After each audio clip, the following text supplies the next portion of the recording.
नाजरीन ग्रामी, एस्ट्रोलॉजी में 4 अनासर हैं: आग, पानी, मिट्टी और हवा। इन अनासर की अपनी अपनी खसूसियात हैं। तमाम 12 बुर्जों को इनमें से किसी एक उनसर से मुंसलिक किया गया है। ये अनासर इनकी बुनियादी आदातों सिफ़ात का पता देते हैं। बुर्ज सौर, सुमला और जदी वालों का अंसर मिट्टी है। मिट्टी का निशान ठोस होने को जाहिर करता है। ये अफराद अपने तर्ज अमल के बारे में बहुत मुहतात होते हैं। ये बहुत ज़्यादा अमली और हकीकत पसंद होते हैं। ठोस वजूहात के बगैर किसी भी काम पर कायल नहीं होते।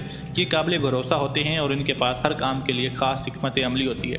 ये मादी दुनिया के बुर्ज हैं और अपनी आला तंजीमी सलाहियतों के ज़रिए मादी दुनिया की तस्कीर में लगे रहते हैं।